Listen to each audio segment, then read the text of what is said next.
My name is Sarah Peters. I'm the Commercial Manager here at the Institute, and it's going to be a great presentation, I'm sure. I know that you might be prompted to ask some questions during the presentation.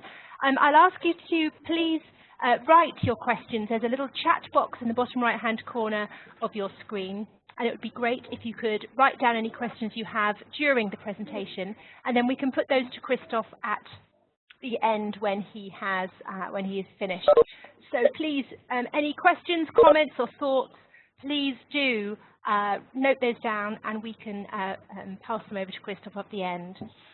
So with no further ado, I'd like to hand over to Christoph Hoffmann, who is the Quality Assurance and Health and Safety Director at Omni Facilities Management. And so it would be, with no further ado, let's hand over. Thanks very much, Christoph. Over to you. Wonderful. Thank you very much, Sarah. Thank you very much for inviting me to host a webinar at your business webinar series. I'm very pleased to be part of the event. So today I'm going to talk about performance measurement and performance management, and I'm going to use housekeeping as an example. So as Sarah already said, so my name is Christoph Hoffmann. I'm Quality Assurance and Health and Safety Director for Omni Facilities Management, but I'm also the founder and owner of hsknowledge.com, which is one of the biggest housekeeping forums online worldwide. So my interest definitely lies in housekeeping and getting people to think differently about housekeeping, and my other interest lies in performance measurement and performance management. So I'm trying to combine those two. So on the next slide, so this is my agenda for the next half an hour. I will tell you a little bit about me. Then I obviously will do a little bit of advertisement, and I'm going to highlight what Omni Facilities Management does and give you a very brief overview of my view on outsourcing and facilities management so that we are on the same page. Before we then actually dive into the actual topic, which is performance measurement and performance management, a housekeeping case study. And some of that stuff that I'm going to present today was actually presented beforehand, and it was actually presented at the PMA, which is the Performance Measurement Association, which is a professional and academic association for people who are looking at performance measurement and performance management. And they had two conferences, one in 2012 in Cambridge, which I attended, and I talked about performance measurement and performance management there. And then there was another one in 2014 in Aarhus in Denmark, where I came back and I actually looked at housekeeping, performance measurement, performance management, but also at KPIs, key performance indicators for the front of house department. So after we've talked about performance measurement and performance management, there's, as Sarah said, the option for question and answers, and I'm very, very happy to answer questions at the end. So please write them down, put them in the box on the bottom right, and then Sarah will be able to get them to me. Just Sarah, to let you know, there are some people texting me saying that I can't hear you, so there might be some challenges there. Okay, so let's have a look at the About Me page. So very, very briefly, as I said, I'm Christoph Hoffmann. I'm a member of the Institute of Hospitality. I'm very much involved in the Institute of Hospitality because I'm also sitting on the London branch committee as education officer, where I'm organizing a student learning and development forum, which will happen in November this year. But I'm also sitting on the editorial board of the Hospitality magazine. So my career to date is, you can see that in those little pictures or brands, if you like. So I started my career in Germany working for a youth hostel organization, then started an apprenticeship in a 3-star hotel, which is the Amodeo Hotel in Mönchengladbach, which was a 68-bedroom hotel. And I went through all the different departments and worked my way up. Before I then decided that I would like to study. So I studied in Germany and I studied in Australia, and I studied a double degree program. So I did a bachelor in hospitality management and a German diploma, which is a master's equivalent in economics. During my 3.5 years at university, I did a 6-month internship, which I did at the Le Méridien Piccadilly in London. Where I worked in their Six Sigma department. So very much a focus on continuous improvement, and looking at project work and driving operational performance. And I think that's where my interest for performance measurement and performance management comes from. My final thesis for the degree in economics, I wrote about Six Sigma and the implementation of Six Sigma. And when I finished that, I joined the Park Plaza Westminster Bridge in London just before they opened as the assistant head housekeeper. And I worked there for quite a while, became the head housekeeper, and learned my way into housekeeping there. I did a little research degree while I was working at Park Plaza Westminster Bridge, and then wanted to do something different and left actually the industry and joined the Edge Hotel School as a lecturer and became their vice principal for 2 years before I then actually decided that I'm going to go back into the industry, where I then joined Omni Facilities Management as Quality Assurance Manager and was then promoted to look after health and safety as well. So that's my career history to date. The interesting fact that I would like to highlight is between my degree and my role at Park Plaza Westminster Bridge, I was taking over the housekeeping operation, a quite huge housekeeping operation for 1,019 bedrooms, and I had to get the housekeeping knowledge from somewhere. And that's when I actually started to set up my housekeeping forum, which you can see on the screen now. It's hsknowledge.com, and it's the forum for housekeeping professionals. And it sits on LinkedIn as a platform, and currently has about 6,800 housekeeping professionals who joined, and they are discussing a lot of housekeeping related topics on a day-to-day basis. So that's me, and that's HSK Knowledge. Talking about my current employer very, very briefly, the company was established in 1980s and currently is the leading provider of outsourced services to over 160 hotels across the UK, but also with a business unit in Singapore. Our team consists of about 4,000 team members, and we are providing housekeeping, recruitment, property and software services, with housekeeping being our core competency, and we are servicing about 4.5 million bedrooms on an annual basis. Some of the brands that we are working with very, very closely, so you can see all the big names who decided that running the housekeeping operation is not for them anymore, that they want to get somebody else in to do it for them, potentially take away the headache, if you like. And yeah, those are the people that we are working with. When it comes to outsourcing, I think especially housekeeping, people are just thinking about, oh yeah, it's about getting the best value for money, getting the rooms clean cheaply and not having the headache anymore. But when you're looking at the academic literature regarding outsourcing, you actually get some more benefits than just the financial benefit when it comes to outsourcing. So I found this article actually on the database of the Institute of Hospitality that you all as members have access to. So you can find that article if you want to.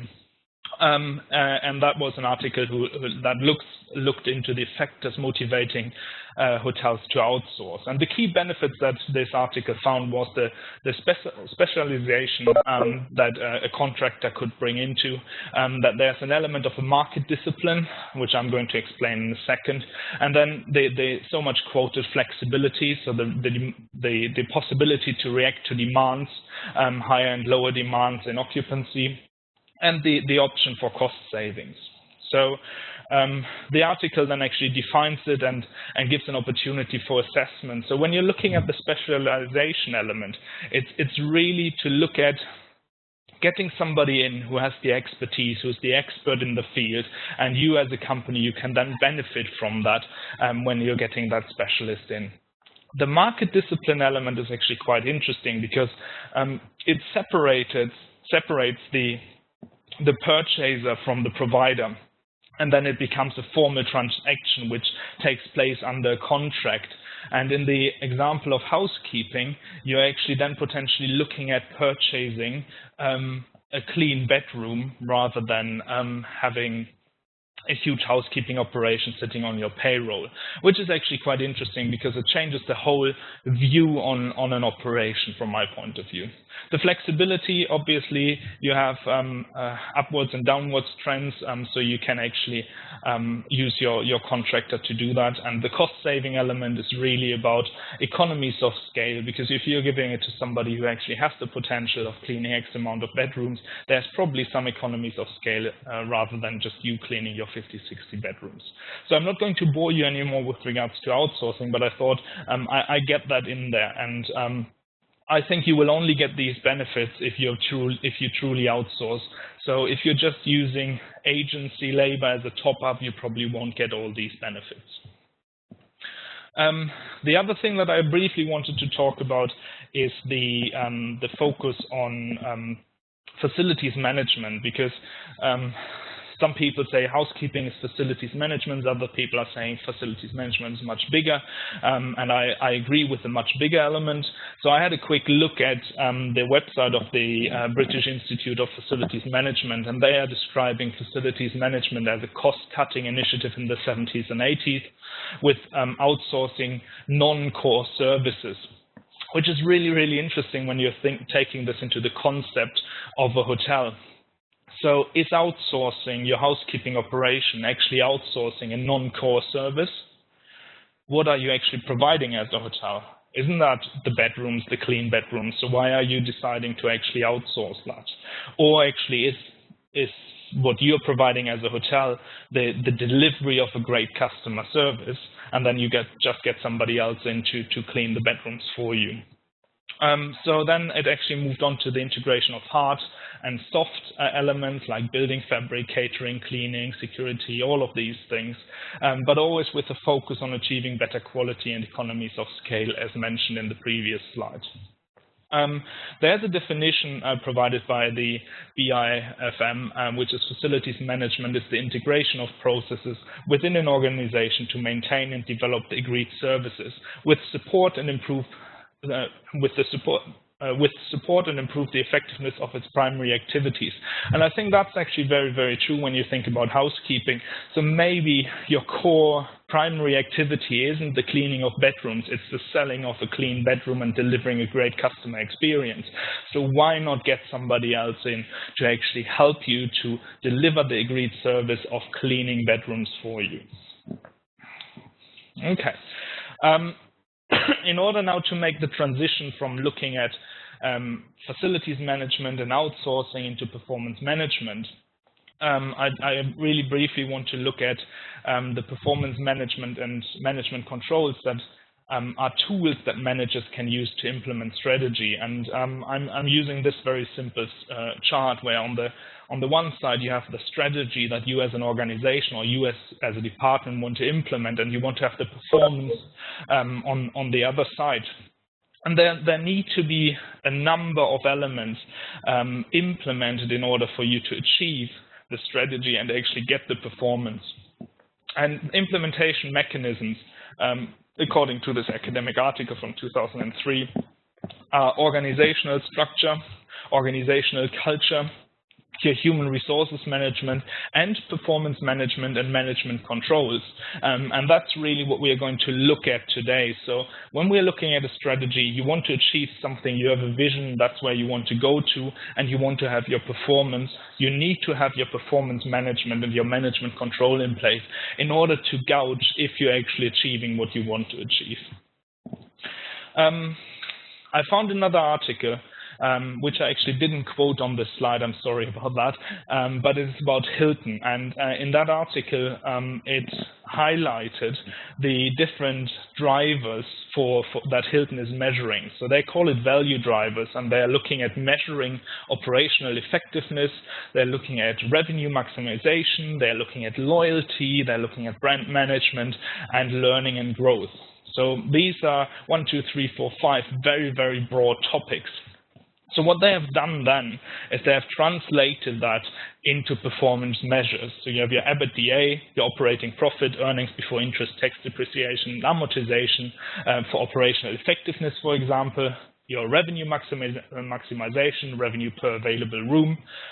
You can measure loyalty to a certain extent with your loyalty score, your satisfaction scores.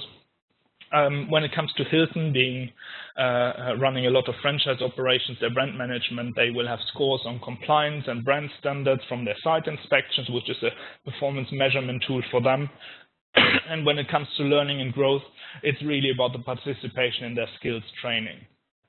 So when you look at this as value drivers and performance measures, I think it makes perfect sense. It's when you see it on paper, you don't really question it.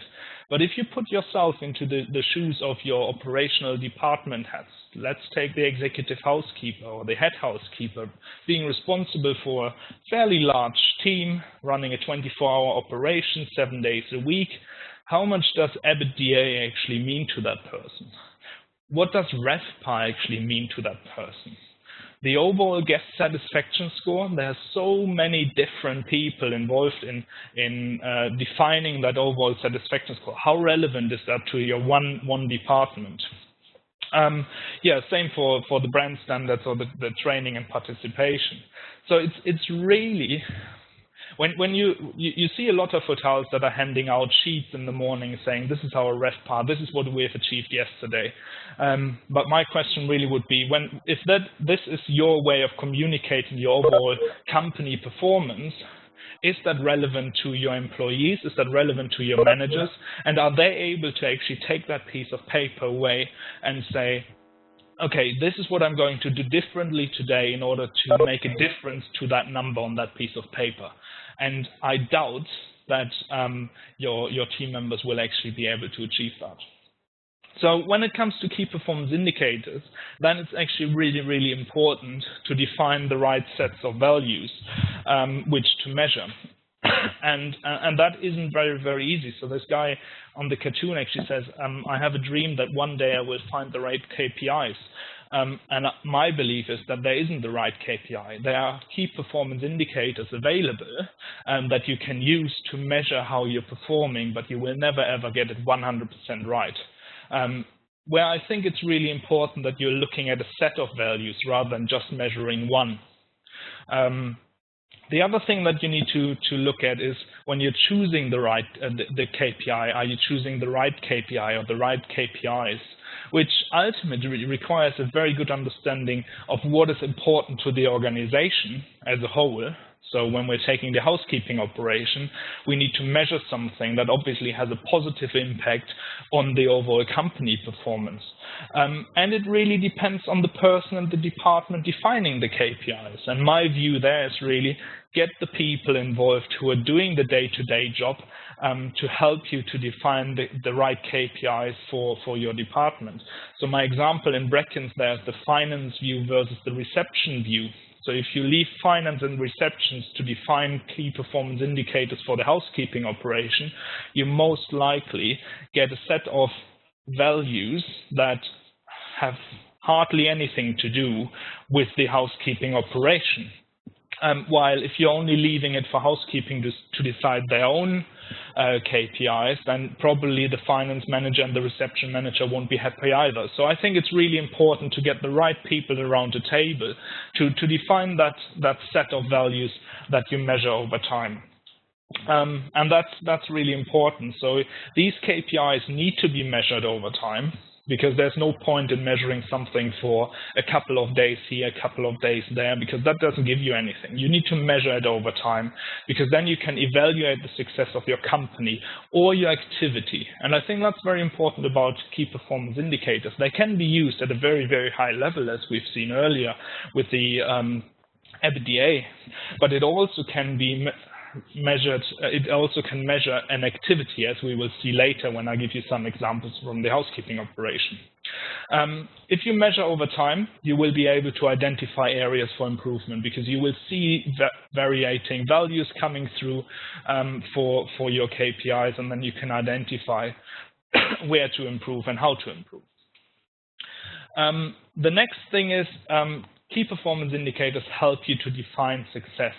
And success is the repeated periodic achievement of an operational goal, and that could be 0 defects, 10 out of 10 in customer satisfaction, or whatever you would like that success to look like. But you get not only a KPI that measures the current value, it actually helps you to put that into perspective with your goal, with how you define success. and it helps you to make progress towards your strategic goal. So you will have KPIs all around you anyway, and some companies are actually putting that into frameworks like a balanced scorecard, which you hear a lot about, and Six Sigma, for example, uses KPIs as well to measure. So I think this gives us a very good overview of what to consider when you're defining key performance indicators. And up until now, it was very academic and theoretic. So what I'm going to try and do is to take you through some KPIs for a housekeeping operation. And I'm taking examples from my previous working life, from my current working life. And this is not about highlighting or blaming how companies are performing, how good they are or not. It's really just giving you an example how key performance indicators in housekeeping can be used in order to drive departmental performance or individual performance. So the big question really is, how can you measure success of a hotel housekeeping operation, and what are good KPIs to measure? And examples are, you could measure attendance for your housekeeping operation. You can measure productivity. You can try and measure quality. You can actually measure your customer feedback, and you can use some internal and external sources there. You can actually move away from non-financial figures and actually measure some financial figures and look at cost savings. So what I'm going to try and do now for the next couple of slides, I'm going to give you some examples, and then I take you through the challenges with that data, highlight what the benefits of that data are, and really try to highlight how you can use that information. And I think what's really important for me is why we are saying this is KPIs for housekeeping. From my point of view, it can be translated to any operational department. It's just a way of thinking. It's a way of looking at the way the operation is run and then trying to translate that into numbers. And don't get me wrong, I'm not trying to advocate that everybody needs to become a data scientist. It's really about identifying the right data and then using technology to make that data management information, because as soon as you have that management information, you actually can make a difference to your operation. So looking at attendance, this is an example from a large housekeeping operation I was involved in. And what we have done there is we wanted to identify how much sickness, absenteeism, and lateness we have in the department, because that has a huge impact on the housekeeping operation, on team morale. It actually has an ultimate impact on guests if the rooms are not ready. So we started to measure this, and I'm not expecting you to see anything on this slide. I just want what I want to highlight here is this is showing you 1 month of data for attendance for about 240 people. So as soon as you start to measure your KPIs, the big problem that you will come across is the vast amount of data that will come your way. So when you're starting to collect this, you always need to keep in mind, what do you want to use this data for? And then you need to get somebody to help you to bring that data together in order to produce the management information I mentioned earlier.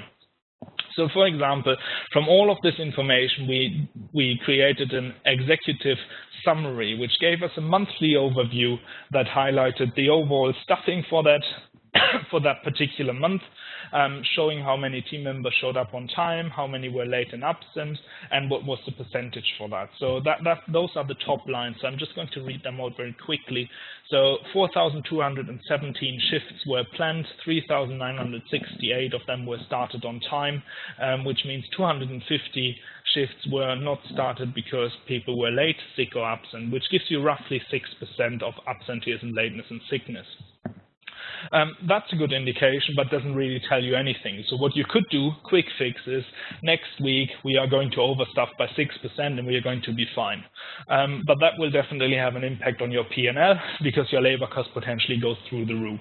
And it's actually not using the data or the management information in a way that helps you to tackle the underlying issues. So what we did, we broke it down to the different employment types, because there were 3 different employment types in that housekeeping operation. One was employed directly by the hotel. Another employment type was employed by outsourced service provider 1, and then the other employment type was employed by outsourced service provider 2. So we had that the high-level figures that we looked at earlier, broken down per company or per employment status, which already gave us a very good indication on where the problems were. So we could identify which employment type had a bigger negative impact on the day-to-day operation. But this was always looking at lateness, sickness, and absenteeism together. So when then breaking it down for the 3 employment types, for lateness, sickness, and absenteeism individually, we actually found ourselves in a position where we could really figure out where the issues are. So, and then we actually could go back to this huge spreadsheet that we looked at earlier, and we could find out the individuals that we actually had to address. Because this is all about creating the management information that helps you as a manager to go and talk to your team directly, because there's no point holding a meeting in the morning telling your 20 people you all need to be on time, because they will not necessarily listen. But as soon as you go and say, Christoph, I reviewed your attendance for the last 4 weeks, and I actually found out that you were late 15 times, and that you were sick 15 times, and that you were absent 3 times, that makes a whole difference, because then I actually feel that somebody's looking after me to a certain extent, and I might actually change my behavior. So that's actually quite interesting. So as a key performance indicator, attendance can be measured, and you can measure it over time. So just as an example, in this particular housekeeping operation, when we started measuring our overall percentage for lateness, sickness, and absenteeism was between 12 and 15% per month. By really addressing the issues, we actually were able to reduce it to the around 6% that you see on this slide. Looking at productivity, when it comes to housekeeping, this is unfortunately, from my point of view, what housekeeping is reduced to. It's the number of rooms cleaned in a certain period of time. That's the productivity at the moment. But that's actually quite interesting to look at, because if you're in hotels, if you're referring to a room cleaned, these rooms can look completely different from one door to the next in terms of size, setup, shape, cleaning requirements. So, for example, looking at the task sheet that a room attendant gets in the morning, as you can see on the screen now, this is what a room attendant will see in the morning. They get their 15 rooms, their 18 rooms, their 21 rooms, depending which brand they're working for. And if the housekeeping operation isn't set up correctly, they might end up with 2 standard rooms and 15 suites, while their colleague ends up with 2 suites and 15 standard rooms, which ultimately has a huge impact on your operation and the quality delivered by the housekeeping team. So what you can do is you can actually categorize your different room types and assign a credit value like Opera, Brilliant, or however these PMS systems are called. They usually facilitate the option of putting credits into place. And then you can assign a time value to a credit. And that way you can actually assign a credit value to your room attendants in the morning rather than saying you're cleaning X amount of rooms. Interestingly enough, some hotels are applying this to room attendant level, but then they are not looking at the supervisory level. Which I advocate as well, because it's actually quite important to give your supervisors the time to check a presidential suite in more than 2 or 3 minutes. So productivity can be measured, and unfortunately, when you look at this, housekeeping still seems to be a paper-based exercise. So you're printing this list in the morning, and as soon as it comes out of the printer, it's actually outdated because your guests have extended the stay, they have left, they are coming back early, they have an additional guest. So that information is actually outdated right away. But now there's technology around that can help you, and we're working with this company, and they have a housekeeping tool. And I don't want to advertise too much, but what I really want to show is that they have managed to put the day-to-day housekeeping operation onto a dashboard for a hotel manager to see, for the head housekeeper to see, because the room attendants are getting their list on an iPad or on a mobile device, and they're confirming that rooms are cleaned.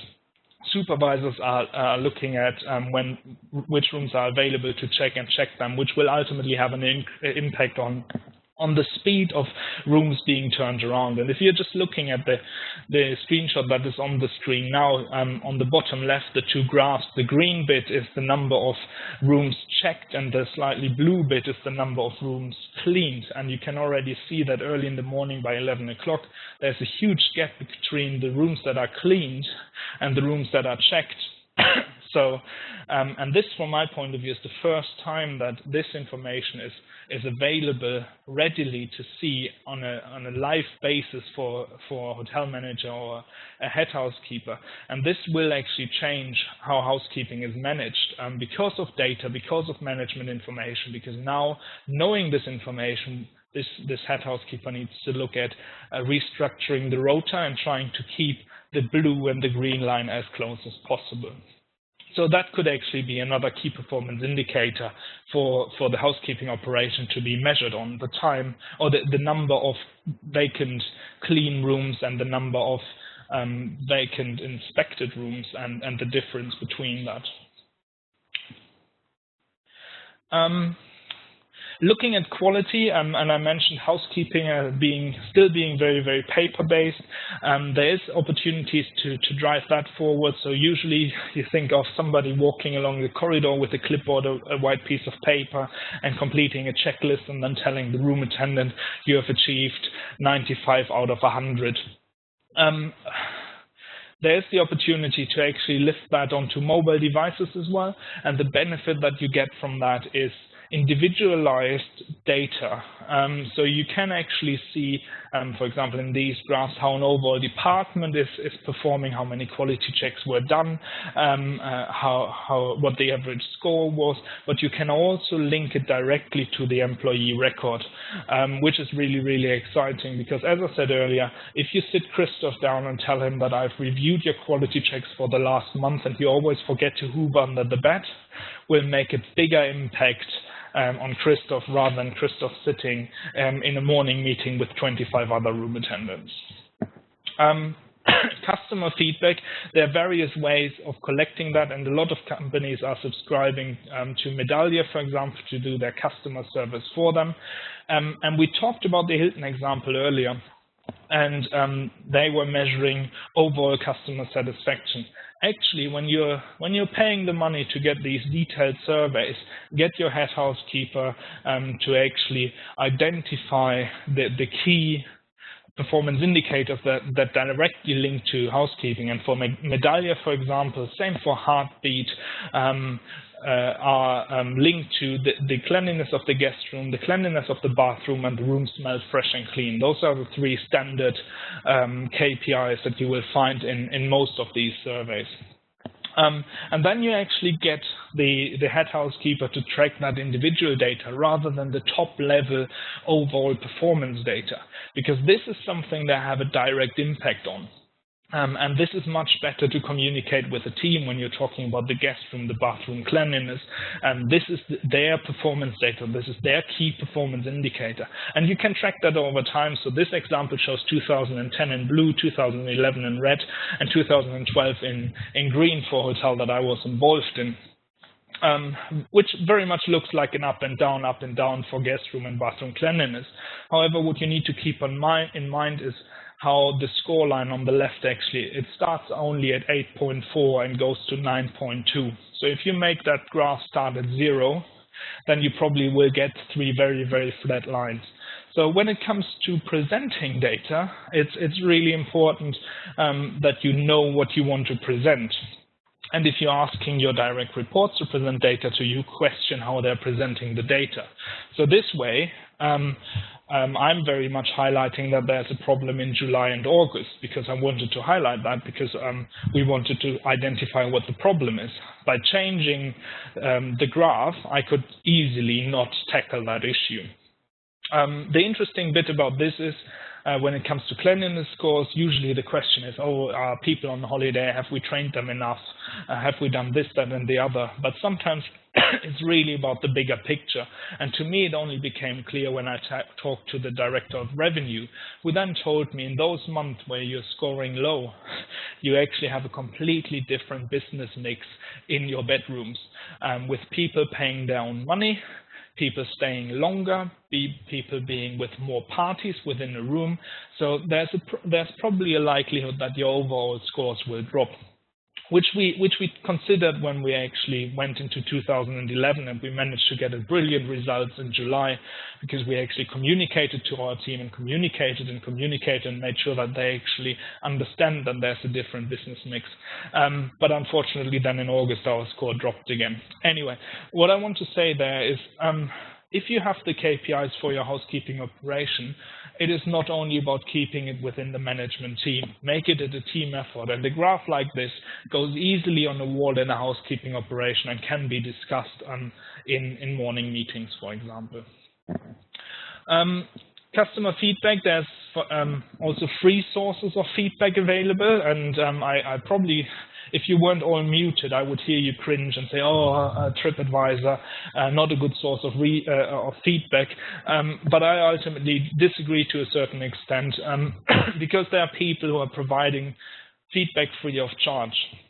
And if you can't afford to pay the big players like Medallia, maybe you want to start with finding some KPIs on TripAdvisor for your department, just to get everybody in the right mindset to think about key performance indicators and how to track information. And there's a lot there regarding housekeeping, and I'm not going to talk about that too much now, because I have a very interesting example that I want to give you with regards to changing behavior. And this is really about taking a key performance indicator back to the team and getting them to understand what a key performance indicator for that organization actually means, or for that operation. So I'm just taking you with a few pictures through to a laundry department in a large hotel in London, where they actually have 3 very big washing machines and 3 very big dryers, and a very exciting tool, as you can see there, which is a towel folding machine, which produces these lovely clean towels. So ultimately, it's a very, very simple process. You have some dirty towels in the beginning, and you have some clean towels in the end, and in the middle you have some labor input and some machinery input. And that's what you want to measure. So guess what? We came up with a very interesting spreadsheet, and there's no need for you to actually see any of those details, but you can imagine how interested those people in the laundry were, who are loading the washing machines, who are loading the dryers, and who are folding the towels, in actually seeing this. But then actually what we did, we used this information and we distilled some information from that, which is the pieces per working hour, which ultimately is a translation of their productivity.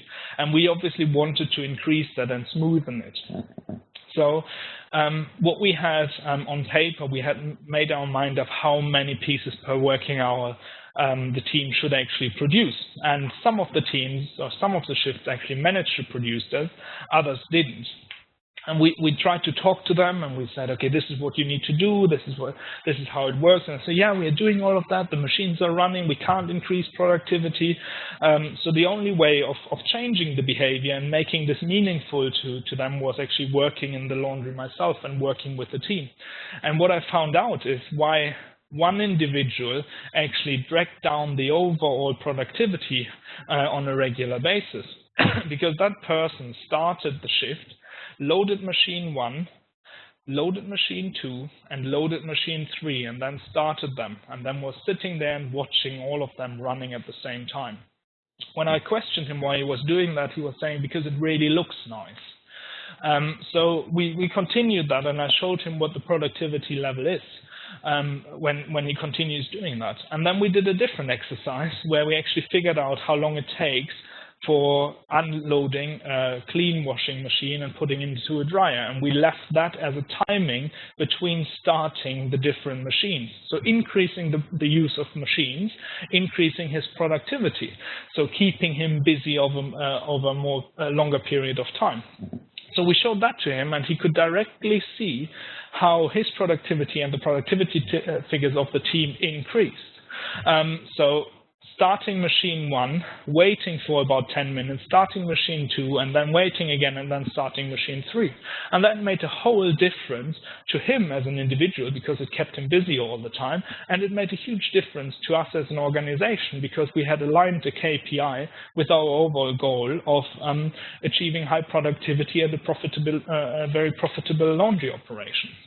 So, and that's why I think KPIs, key performance indicators, performance measurement, and performance management can be very, very good in driving performance, not only of the organization or of a department, but also of an individual. So I'm talking for quite a while already, so I just want to highlight on one slide some further reading. So these 2 articles are around housekeeping. One of them is performance measurement for housekeeping, which is the article on the right, and the other one is housekeeping is at the heart of hotels, which is the article on the left, which were published actually in the Hospitality magazine of the Institute of Hospitality, and should be available ideally on your desk already because it was in one of the last issues. Otherwise, it should be available to you online when you log onto the Institute of Hospitality website. But there's some further reading with regards to housekeeping and performance measurement. I hope that you liked the presentation. So here are my contact details. So get in touch, go onto my website, hsknowledge.com, find me on LinkedIn and connect. Follow me on Twitter. And I hope you typed in a lot of questions, and Sarah now will be able to shoot them at me. Lovely. Well, thank you so much for that, Christoph. An amazing amount of information there, and certainly food for thought. Looking at the chat box, yes, we've got the questions coming in thick and fast. So I will start with this first question that's come in. And perhaps you can just give us a brief answer, Christoph. And if anyone needs any further information, perhaps do get in touch with Christoph or get in touch with the Institute, and we can pass any questions on. So with no further ado, one question is regarding the KPIs. How many KPIs should you have? So that's quite a difficult question, but perhaps in a department, perhaps how many KPIs should you aim for? I think that's a very interesting question, and from my point of view, at one point in my studies, I read something about that the human brain can't cope with more than 7 figures in one go, and that's what I'm trying to stick with. The other rule that I have for myself, if I can't put it on an A4 page to discuss with somebody, then it's too much as well.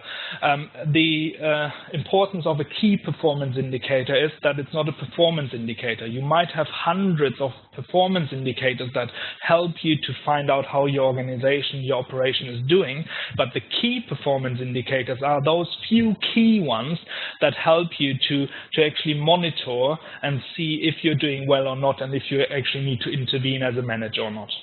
Right, and assuming if you do put a KPI in that it seems like you're doing really well at, you do reach it each time you measure it, well then you could remove that one and just choose another one and make it an organic process like that. Yeah, I think that's quite important, because KPIs, as I said earlier, there's not the perfect set of KPIs, and your business will change on a regular basis. You will have different demands, you will look at different things, and your customers will ask for different things, your team will deliver different stuff, you might change processes, and that's where you then need to adapt the way you're measuring. So I agree. The other thing is, if you have a KPI and you're achieving it all the time, then there's a slight difference. It's not necessarily the KPI that is wrong. Maybe your target is wrong and you want to increase your target and stretch yourself a little bit further. I see. Excellent. Okay. So another question is regarding the values that you mentioned that should be measured, and you said it should be measured over time. How long? What would you suggest is a reasonable amount of time to measure your scores, your values? I think that it depends on what you want to achieve with those KPIs. So if you're running a housekeeping operation in a hotel, you probably want to have your KPIs measured from day one until you close the door of that hotel operation, because you will always find something that you can improve on. It might be different when you're working on a project where you really want to identify how are we performing on this particular thing, and then you're measuring it only for 6 months because this is how long your project work is ongoing. I think there's a certain set of KPIs that you will measure throughout the lifetime of your operation, because you always want to know how you're performing. And there might be others that you only measure for a short period of time. But then again, I would question, is it a KPI that you're measuring, or is it a performance indicator? Right, okay, good, thank you. And one more question here is about communication. You mentioned that it's important to communicate with your staff and to share with them your findings. I mean, how much information should you tell the staff? I mean, what would your advice be on keeping some of the information back, or should you share everything? I mean, there are some key performance indicators for your department, and if we're talking about housekeeping, that you don't want to share at all with your team. Maybe you don't want to talk about your payroll KPI openly, but there might be others that directly relate to your guests and the guest feedback that you might want to share with your team on a daily basis, because there are things happening on a daily basis and the team needs to know on a daily basis. So I think there's no one-fits-all answer to that. I think there are certain KPIs that are managerial level, they stay within that, and they probably will be reported and discussed on a monthly basis or on a quarterly basis, and then definitely on an annual basis when it comes to budgets. And then there are definitely some KPIs that are directly relevant to your team that you should communicate on a daily basis, because what you want to achieve is that your team sees this KPI and identifies what they can do differently in order to positively influence that. And if you only mention it once a month, people will not remember. So ongoing communication. And I mean, the difficult bit about this is when I'm talking about KPIs, I talk about numbers, but not many numbers talk to people, or not many people react to numbers very well. So displaying it in a way like a graph and developing the graph together with your team will help them to understand what you're trying to get across to them. So don't throw the number at them and say 9.28 for cleanliness of the room. That doesn't mean anything. It only means something if you put it into perspective. If you actually say, oh, this is higher than last week, it's a little bit below our target, and compared to last year, we are slightly above. Because then you're getting into this. You will have the opportunity to motivate your team and to steer them in the right direction using those numbers. Excellent. Yes, that makes perfect sense. Actually, as you say, not everyone responds to numbers. And just finally, there's one question here which I hope you will forgive, says the person who's written it in. What is Six Sigma? Oh, Six Sigma is, yeah, I mean, we can have another webinar on that one. Oh, really?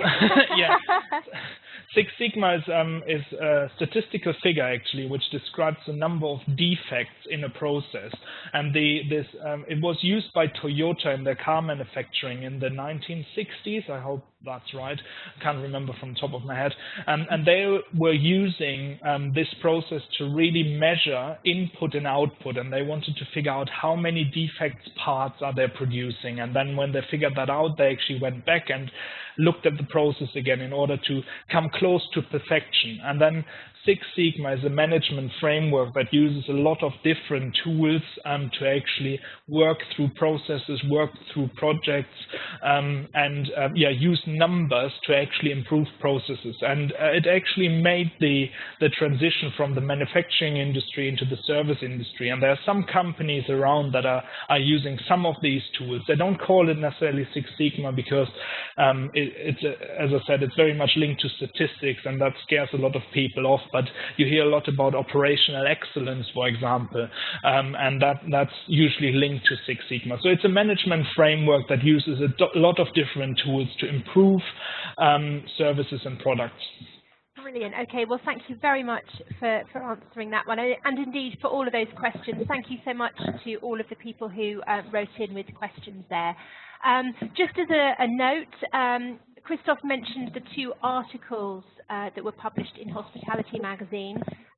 We can provide copies of those articles if anyone would like them. Please just drop us a line, let us know, and we can send them over to you.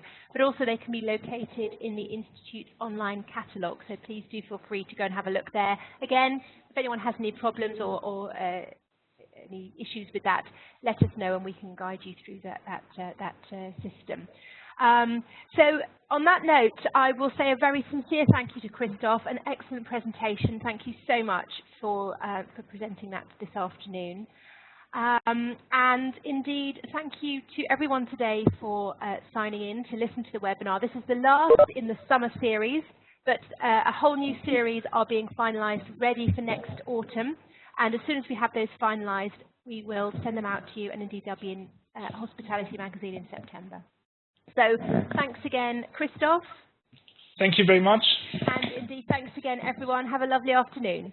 Bye-bye for now.